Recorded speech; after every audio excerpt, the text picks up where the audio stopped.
Assalamualaikum, my name is Harfat and welcome to a brand new video. In today's video, I'd like to get into a discussion about the religion of Jesus when it comes to if we remove Islam from the picture, the religion of the historical Jesus using the biblical sources, as well as like early Christian writings and the literatures of the Jewish literatures, including the Talmud and the Mishnah, and what were this religion like in the first and second century of the Common Era. Today, there's a lot of problems with the term Jewish Christianity, and I myself acknowledges that there's a problem to this. Some scholars prefer to not to engage in this, but I'm following the scholarly camps whereby there's a lot of problems to the term Jewish Christianity, because what does it mean to be Jewish and what does it mean to be Christian? Because in the first century, Christianity doesn't exist. Christianity is a later development, probably towards the late of the first century, definitely not in the early first century during the time of Jesus and Paul. But the term Jewish Christianity has also been used in a way to describe the followers of Jesus, those that actually broke away from Judaism, but not really, because they, like for example, Jesus doesn't say that, okay, I'm preaching to you a different religion. Jesus was a Jew, if you look at the biblical sources, and the disciples of Jesus were fishermen. Okay, they were tax collectors, and they were Jews living in ancient Palestine in Nazareth. And so, firstly, we have to define the term Jewish Christianity, because if we define it in a way whereby there's no if we define it in this way, whereby the term Jewish Christianity is just used to describe to describe Jesus and the disciples of Jesus, who were Jews, okay, no doubt were Jews, but they also, Jesus came to abrogate some of the laws, for example, the Sabbath, okay, and some of the laws of the Sabbath has been changed. But then again, we cannot really say that Jesus actually brought a different interpretation of Judaism, because the argument that he uses, at least the gospel authors uses, was that even King David, Israel's greatest king, okay, he himself, quote unquote, breached the Sabbath, okay, by allowing his armies to eat. And so the question should be asked here: was the Jewish people, the Sadducees, the Pharisees, the Essenes, whatever they are, and the Awam, the laymen, have they misunderstood Judaism as it is being taught by Moses, and then all the way to King David, then to Isaiah, and then all the way to Daniel? Have they misunderstood the Judaism that Moses taught? Okay, quote unquote Judaism, the religion that Moses taught. Have they misunderstood it? Okay, the Jews of the first century. Or did Jesus came to abrogate some of these laws, and so in a sense not really broke out of Judaism, but like extend a different branch? Okay, and this is the correct branch now, the branch that is called Jewish Christianity. Now, for me, I find more compelling that the Sadducees and the Pharisees, because these are the people that is mentioned, we do not know what were the lay people's belief. Okay, we can only depend on the data that we have on the Pharisees and the Sadducees from the authors of the New Testament Gospel, and we know that there's a lot of problems with it as well. But if we actually look at it from a basis perspective, it seems that the New Testament authors, especially the Gospel authors, try to portray that the Pharisees and the Sadducees, or the Jews of their time, have actually misunderstood their religion, and that they are these Gospel authors, quote unquote, master, which is Jesus, Okay, he came to actually bring them back to the Judaism, as is quote unquote Judaism, or the religion that Moses and David and Daniel, okay, all these great prophets actually taught. I believe that this is a minority opinion, nevertheless, but I think this is a correct opinion. Because if we look at it from the again, we have to depend on the sources that we have.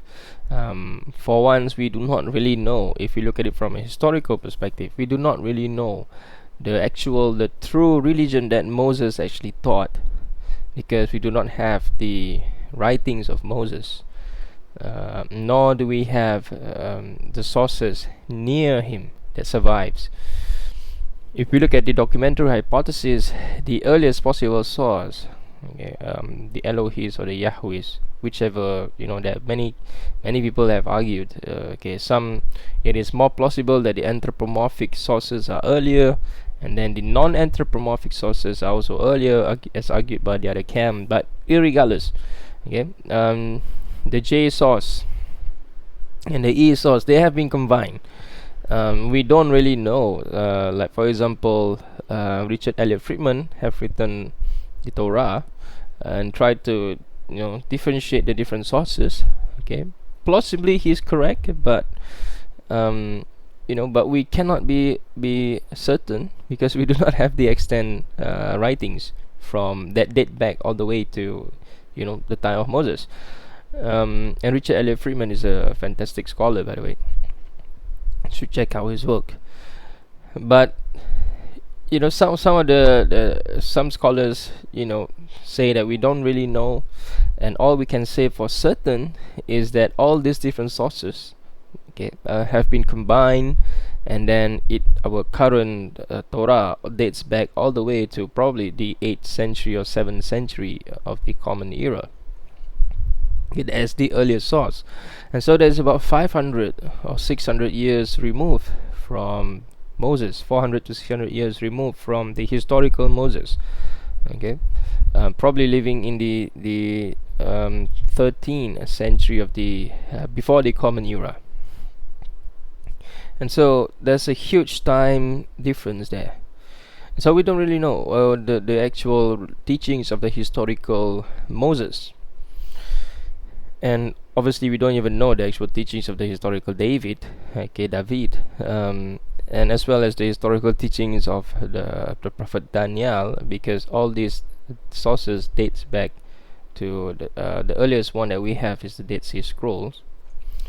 But moving back to our topic about the religion of Jesus in the first century, I'm more inclined to think that the religion of Jesus in the first century, the historical Jesus, at this stage I'm still very convinced that he came to abrogate some of the law, but I'm not discounting some of the minority opinion whereby Jesus actually came to bring back the teachings of the religion of Moses, that over the years the Pharisees and the Sadducees have actually deviated from. And and this includes some of the anthropomorphic teachings, the concept of God, and this also includes like the practices of having the cherubim, so on and so forth, because this is actually detested in portions of the Torah. You cannot make idols and things like that, and so you have some conflicting opinion here. Now, nevertheless, these are still, I find it personally, the argument is not that convincing, but it is also there because there's basis for it, and so it cannot really be discounted. I think maybe perhaps in the next coming decades or so, more works would actually be written about this.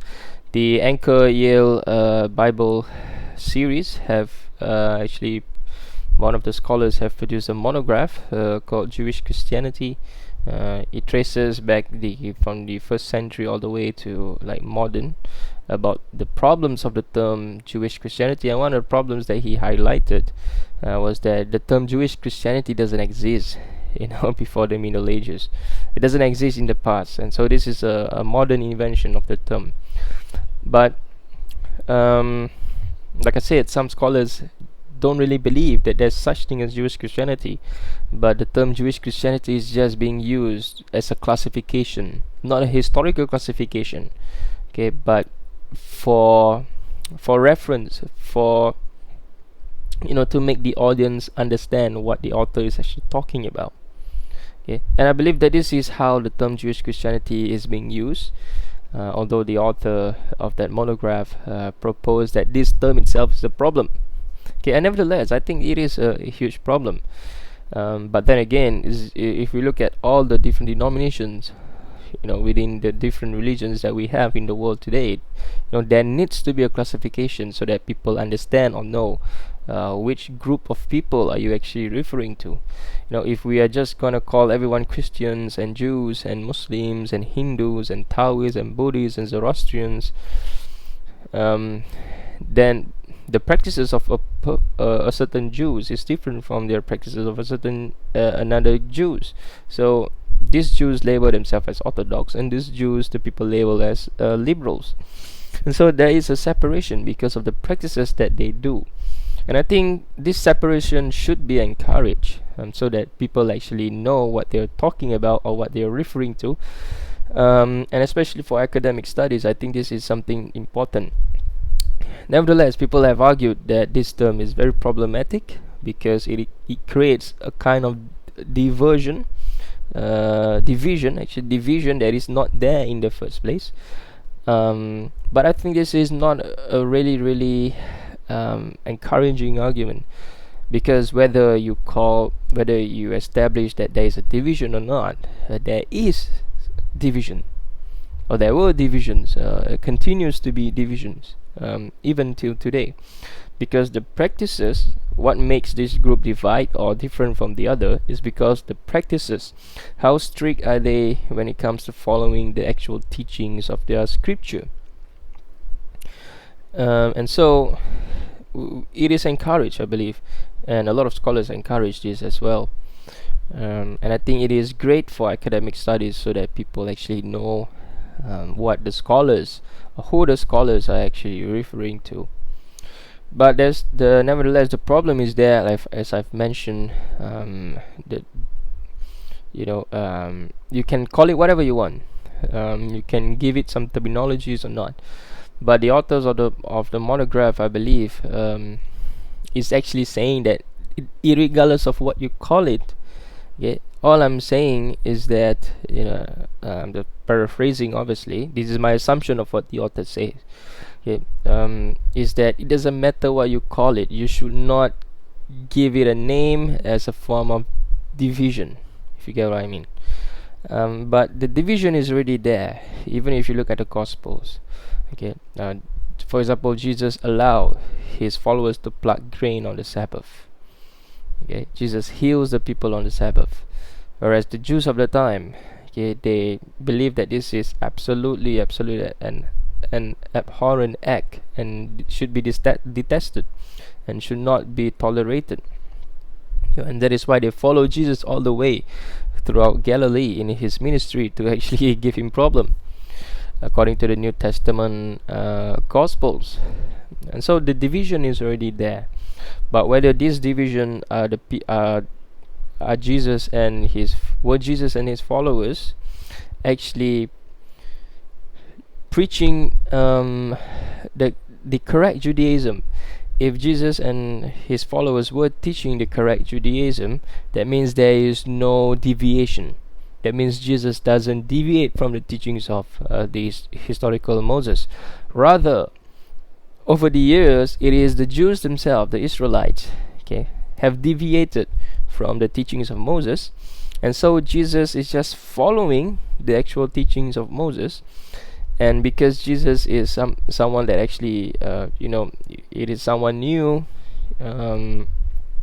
like all the prophets of the Jews in the past. Okay, and so Jesus, it seemed that Jesus is actually preaching something new. Okay, but as the New Testament authors have argued, and by the way, all the Gospels, I believe, especially John, these authors really dislike the Jews.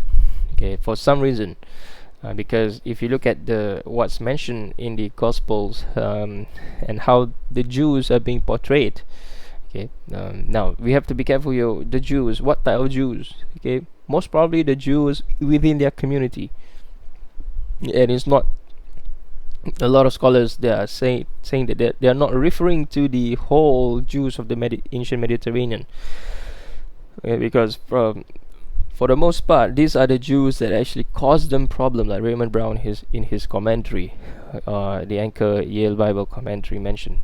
Okay? And so we have to be careful here. Not all Jews, not all the New Testament authors, especially John, he or she or how many people have actually written that gospel, we don't know, but I'll just call it collectively as as they have problems with the Jews of their community, not with the Jews of the entire ancient Mediterranean. Okay, so we have to make that distinction very clearly here. It's just like there are some bad fruits in every community. Okay, from one angle, by the way, if you look at it from the angle of the person that the Jews that the gospel authors is actually were actually trying to refute or whatever it is in their writings, the gospels. According to these Jews, it is them who have given. It is them that are the problematic ones. So again, if we look at things from different angle, you see things from different perspective. But nevertheless, we're talking from the perspective of the gospel authors here. And so the gospel authors, the synoptics, they're very profound in saying that. Hold on a second, even King David ate on the Sabbath. Okay? And so this must mean that Jesus is actually following the teachings of Israelites' greatest king. And so this must have mean then that the Sadducees and the Pharisees, they were the ones who have deviated from the actual teachings of Moses, the historical Moses, at least the historical David. Okay, and so if we look at things from this angle, Jesus were actually following the actual teachings of the religion of Moses, whereas the Sadducees and the Pharisees have deviated away. And so it might seem that Jesus actually, change or abrogate the law, like the historical Jesus, but in actual reality, in actuality, Jesus never changed any of the law. Okay, and that the Israelites, the Pharisees and the Sadducees, they were the ones who have deviated from the law. Okay, and so when Jesus does practices that is, normal for the historical Moses and his community, it seemed abnormal because these people have been in the batil for so long. Okay, they have been in the misguidance for so long. They are not following the actual teachings of their master David and Moses. And so when Jesus came to say, hold on, let's return back to the normals, let's return back to the law of Moses, his practices seems a bit strange and odd. Okay, whereas in actuality he is actually following the original teachings of Moses. Again, I don't know. I find this still there's some room for this, and development needs to be done on this. Maybe scholars needs to look back and focus on this area, because as far as my research goes, there's not a lot of areas in English literature. I'm not sure about German, French, because in German and French, this is also, especially German. I can't read German, This is also an area whereby a huge body of literatures have been written in Latin as well since the Enlightenment. And so this is something that definitely I'll need to study the languages, so that I can read literatures in German and in French, in Latin even. But Latin is probably much earlier, 14th, 13th, 15th century. But ever since the later Enlightenment, a lot of writings have been produced and published in German, and so definitely in the future, inshallah, that area I'll need to get into. But yeah, so returning back to our topic today, I believe that I'm convinced, because from a historical perspective, you can't say you believe. You can say, because the historical method is based on probability, and you have to use your terminologies correctly. So I'm convinced, and it is highly probable that it's not highly probable, it is probable that Jesus came to not change the law, not abrogate the law of Moses, because Matthew mentioned that not one jot or tittle shall be abolished from the law until heavens and earth pass away, using the King James, quoting from the King James there. And so there's area there whereby it is the Sadducees and Pharisees themselves, who have deviated from the law. Whereas the teachings of Moses and David is that David allow people to eat on the Sabbath, if they are about to die, and so this is exactly what Jesus did if it is a life-threatening situation. And even Orthodox Jews today, for example, when they have to give birth, and it is a Sabbath, they have to eat and drink. And so this is the argument that Jesus is actually telling the Pharisees and the Sadducees according to the Gospels. Remember, our context is the Gospel. We're not talking about the context of today. We're talking about we're drawing materials from the Gospels here. Based on the Gospels, we can look at some of the thematic study, the literary study of it, and so based on the Gospels. Now Jesus said that, no, if you are about to die, I'm going to heal you on the Sabbath. I can't let you die, even though I can raise the dead, I still want to heal you on the Sabbath. And if my followers are hungry and it is the Sabbath, why not just eat? Because these are poor people, and they're following Jesus on his ministry. They're following Jesus throughout Upper Galilee in his Da'wah mission. And so you have to be, before you faint and die, it's okay for you to eat. And so you can't just observe the Sabbath and then you die, so according to the Gospel authors, and this is what the Gospel authors, especially Matthew, if we try to get into his head and try to look at his texts, his writings critically, this is what he's trying to highlight to his community. And this is the Pharisees and the Sadducees. They don't understand this, because according to their teachings, from what the author of Matthew believes, by the way, I don't believe that the author of Matthew is a Jew.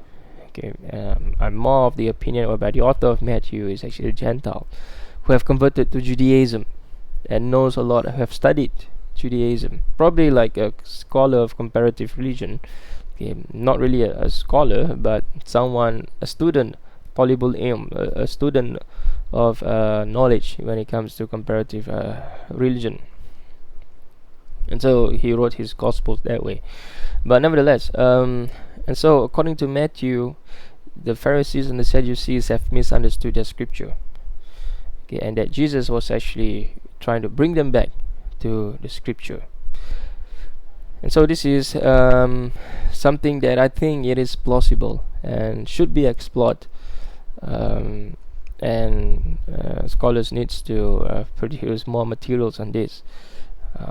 because so that laymen like us can actually know for certain. Um, if you know any books that has been written about this. Now, there's a lot of books written about Jewish Christianity, but I'm talking about books that focus on what I've just mentioned. Um, and so please let me know, because it'll be interesting for me to read. It has to be academic. It can't be written based on like there's no vetting going on here, so it needs to be a vetted work. Maybe scholarly articles or journals. If you know of it, please let me know, because I don't know. I know, but I don't know much. So it will be nice to read more on this topic, to research more on this topic. Now, leaving history aside here, let's go to the Quran. Because there has been a lot of sayings whereby Jesus came to abrogate the law. Okay. And I think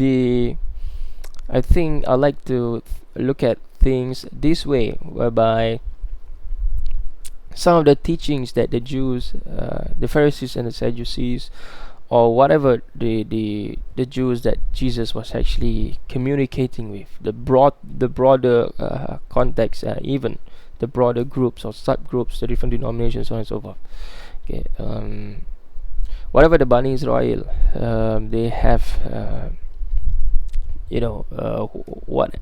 what sort of denominations were they? Whether the Pharisees, Sadducees, or the Essenes, or it could be as a whole. Okay, in general as a whole, when the Quran mentions Bani Israel.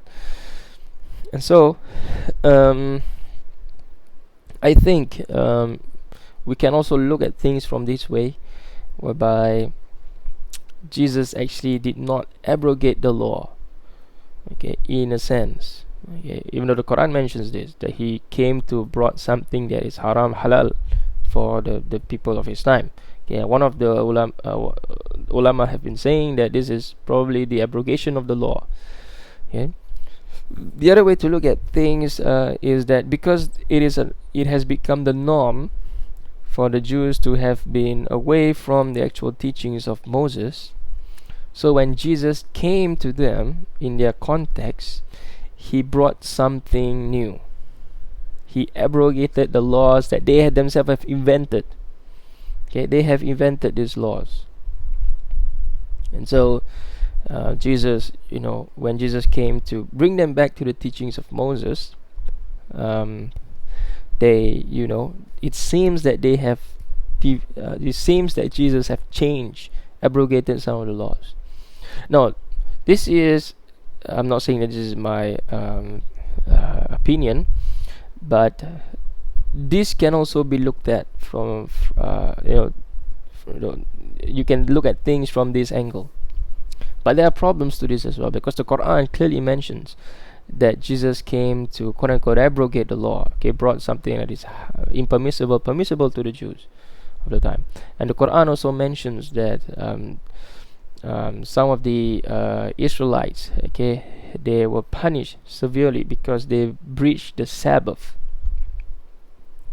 Yeah, and so the followers of Jesus would not breach the Sabbath if Jesus had not come or had not came to abrogate the law of the Sabbath, as the New Testament and Gospel authors mention.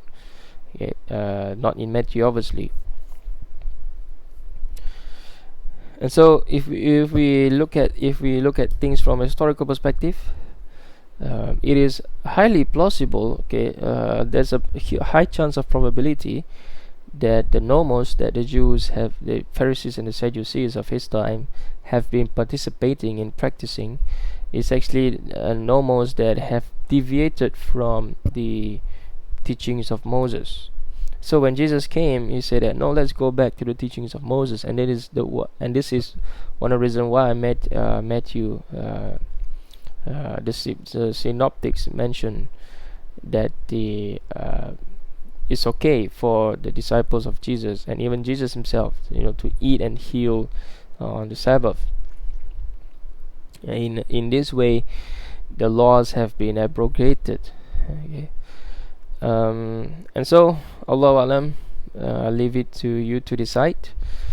But my opinion is still I'm still convinced from a historical perspective that Jesus abrogated the law of Moses, the teachings, and I think it is highly convincing that, and I think the author of Matthew is wrong in saying that not even one jot or tittle, because the author of Matthew is coming from the perspective whereby, in my opinion, based on the evidence that based on the text, that we can infer it in this way, whereby the author of Matthew is saying that no, the Jews, whatever his community of Jews were, they have deviated from the law, because Jesus followed the strict teachings of the law, and he in the strict teachings of the law, it is okay for the disciples to eat and pluck grain.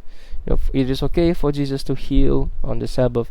When it comes to like die hard situation where your life is in danger, you're hungry and you're about to die, it is okay to pluck grain and eat. And so in Matthew's perspective, Jesus had not actually abrogated the law, which is why he mentions, quoting King James again, not one jot or tittle shall be abolished from the law, until the kingdom of heavens and earth falls apart, fall away, basically until Yawmul Qiyamah. The law cannot be changed, and Jesus has not changed the law. Jesus actually followed the norms of Moses. It is the Pharisees and the Sadducees who have deviated from the law. Now, obviously, Mark and Luke disagree with Matthew on this. Okay, especially John as well. John is a different story. And so I think the gospel of the author of Matthew's gospel got this part wrong. And I'm more convinced Luke, whereby Jesus actually changed the law, abrogated the law, because Son of Man is Lord of the Sabbath in Mark. Okay, and so if we look from a theological perspective, because again I've been giving too much history, and little bit of theologies. And one of the mission for 2023 is to discuss more theology. But it's difficult to discuss theology because, I don't believe in the religion of Christianity. And so it is very hard to come to common terms, as advised by Allah SWT in the Quran, to come to common terms with the Jews and the Christians. And the best way to come to common terms is to look at a historical perspective. But then again, if you look at the da'wah of Rasulullah SAW, he emphasized on theology. He emphasized on Tawheed and Tawheed and Tawheed. And so it is very difficult to mix history and theology, and I don't think that they can be mixed. But I really think that in order for you to do theology well, you also need lots and lots of history. And in order for you to do history, you don't really need that much theology, okay? Because history is based on data and evidence, and theology, you can do some wild interpretations, but then your exegesis would not be correct. And so you do need to have data as well. So doesn't mean it is theology, as I've mentioned in my previous videos, doesn't mean it is theology you can discount history. And this is, I think, where a lot of people actually got it wrong. You still need to count history, because you need to base your theology on the historical events that happen. Okay, but then again, there are theology that can be done independently of history, and there are theology that in itself includes history, but not based on historical data, but based on theological data. And so again, this is like methodology, and you can explore this on your own. I'm not interested in all this technical this discussion about epistemology and so on and so forth. But anyway, which is why I call this channel History and Theology, because you do need both of them in order for you to You do need more. Obviously, you need science and mathematics and things like that. Like, I'll give you one example: the Exodus in the, book of Exodus, obviously, and the Exodus that happens in the Quran, okay, is completely different. According to the Exodus in the Torah, is highly improbable. I'm not saying impossible, improbable. Whereas the Exodus in the Quran, due to the silence of how many Israelites were there, okay, it doesn't have it doesn't mention about 2 million, including men, donkeys, and their wives, and all their foods and burden animals, and so on and so forth. Okay, the line of the Exodus would have stretched 33 miles. Okay, and the Sinai Peninsula would not be able to hold over 2 million people. And 2 million people is like half the population of ancient Egypt in the 13th century BCE. And so this is probably way too much, because if we have why were the Israelites slaves in Egypt? Because they're probably just a minority there. If they're about 2 million, about half the population of ancient Egypt, or let's just call it, remove their burden animals, so on and so forth, their children, let's just call it about 600,000. This is also a huge number. Okay, and I don't think the Egyptians would want to enslave 600,000 people.